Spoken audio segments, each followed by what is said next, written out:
This week on the Pete the Planner Show, we answer your money questions, because what else are we going to do? I have no other measurable skills or talents. It's the green shirt edition of the show if you're watching at PeteThePlanner.tv, and if you aren't, do, and you'll see the green shirt and you'll think, what a waste of time. On this week's show, we're answering different money questions. We've got... let's see what we've got this week. We've got a woman who's changing jobs. She wants to know what to do with something. We've got another guy who's trying to pay for his 2 daughters in college. And then we got some other stuff. The other one is my own personal financial question I'm going to ask myself. So that seems mentally healthy. And then the biggest waste of money of the week. Before we get started, boy, do I have good news for you podcast listeners. Those that listen to our podcast every week. Some of you hear this show on the radio. Others of you hear this show on the podcast. And we've heard you. We've heard you. We like to experiment with different formats from time to time. But the most popular format of our podcast is coming back next month. The $1 Million Plan is coming back next month. We listen. Frank, how are you? Welcome to the show. Hey, thank you. Good. How are you? I'm excellent. You ready for our first question of the day? I am ready for the first It question is from of the a day. woman named Candy. Hi, Candy. Yeah, it's like we shouldn't joke about people's names. No. And this is coming from a guy named Peter, so I know how hurtful words can be. Right? Yes. Okay. Hi, I'm leaving one state to work in another. I have 11 and a half years of service, a pension plan I will defer until retirement, and a deferred comp balance of 23,000 American dollars. 30 days after the termination of my job, I have the option to leave it and let it grow very slowly or cash it out. My initial thought was to leave it. However, in attempts to pay off all my debt for the last year, I have a school loan of $18,000. If I cash out my deferred comp, penalty-free, and pay the federal taxes, quoted at 20%, I just about break even to pay my loan off in full. My new job offers a pension plan and deferred comp, and I have 30 years of work before I can retire. Would it make sense to cash my deferred comp and snowball that monthly payment into other investments that are more profitable investments and in my control to manage? I also thought of using that monthly income budgeted for the loan towards our mortgage and pay off our home in 6 years' time so we can cash flow college. My firstborn graduates college in 9 years. Any help would be awesome. Thank you. Candy. All right.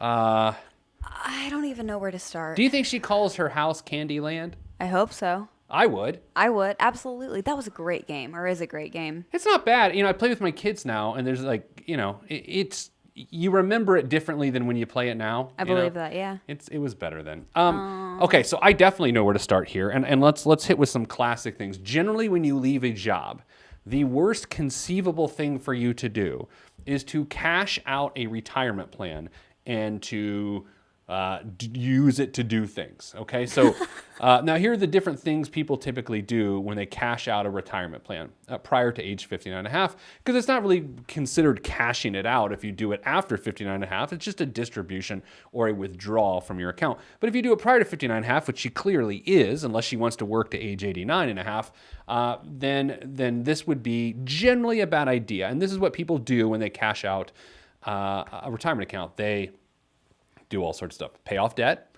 They go on vacation. They give themselves a little bit of a cushion. Sometimes when people leave a job and they don't have another job, they'll cash out their retirement account and use that as like an extra severance or something to, tide them over until their next job. Now, here's the issue with this.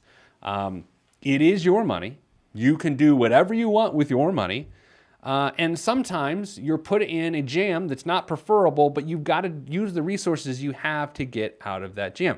Generally speaking, here is why taking out a $23,000, cashing it out, here's why it's typically a bad idea, is because you would typically lose about 30% of that 23,000, which my math tells me that's roughly 6,000 something.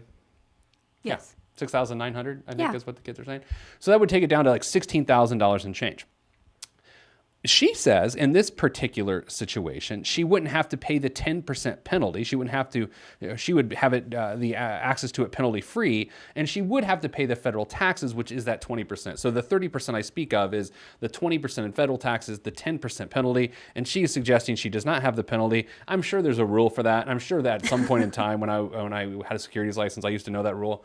I no longer remember the rule, but I will take her word for it that she doesn't have the penalty. So that is to suggest that she would lose $4,600 in federal taxes, and then she would have roughly the $18,000 she would need to pay off her loan. Okay. On the surface, I would say, no way, don't do it. Yeah.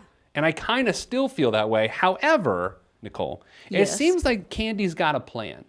Right. Whenever someone starts out and they give us a lot of detail, they've always got something kind of already in the works. Yeah, and so her Right? plan's not actually too bad. So what she would do is, of course, eliminate the student loan of $18,000. Here's my biggest concern. Yeah. I doubt, and maybe I'm wrong because it looks like she's got a pretty good start on her mortgage. Yeah. I doubt that she's paying a lot on her student loan right now, but she might be, but I doubt she is. Yeah. So by eliminating that student loan from a cash flow perspective, she doesn't really impact her situation that much. Because there's not already being a lot being contributed to that. So Yeah, so right. like if she eliminates a payment that's $300 a month, then by getting rid of $23,000 in assets, she frees up $300 a month in capital, which can go to do something else. And she used the term snowball as a verb of then we can take that $300 a month and then build an asset back up. Right. There's some momentum that comes from it. Yeah, and look, that's a reasonable thing. The biggest concern other than that is sometimes when people say, well, I could take this and eliminate that, and then when that's done, I could take this and do that. It's something along the way disconnects, and people don't do what they say they're going to do, and then the whole thing ends up being a bad idea. Like the worst case scenario, past the first step, is that she eliminates the student loan debt and then reabsorbs that whatever her payment is for the student loan back into her lifestyle, increases her lifestyle, decreased her assets, and that doesn't make a lot of sense to me. No, not so much. So I'm okay with this. I can't believe this. I feel like I should lose my financial radio show host card after 10 years for giving her the permission to do what she said. I would double check with a tax advisor, tax expert on the penalty-free thing. Again, I'm probably supposed to know this. If I've got financial people listening to the show, feel free to email askpete@petetheplanner.com and said, you should know this, you dummy. You know what? I forget a lot of stuff. Sometimes you have to have someone check your work, Yeah. Right? Yes. Like we're showing our work. Someone's just got to double check it for us. And I'll admit when I don't know. Okay, so that's what I do. Yeah, I would go with for this person, Candy, I would do the plan that you just said, but you have to do the follow through, which is to take whatever per month you've freed up in student loan payments and do something amazing with it. Amazing. Including saving the money back up or paying down the mortgage. You are right. You are now going to have 2 pensions. You've got a 30-year career ahead of you. You've got a good head on your shoulders, and your firstborn graduates college in 9 years. So yes, go ahead accordingly. Nicole, after the break, here's what we're going to do. Okay. We're going to fast forward to as if this Candy person had 2 daughters in college. And that is our next emailer. They want to know how should they fund the gap in their college plan. 401k loan, withdrawal Roth IRAs, traditional IRAs. We're going to hit that next. Now, as always, if you have a question, you want to have it read and answered by yours truly, ask Pete@PeteThePlanner.com. Ask Pete, and I go because it's with a K. I wouldn't do it that hard if it was a C. So this is the Pete the Planner Show. We answer your money questions, and we'll be right back after these words.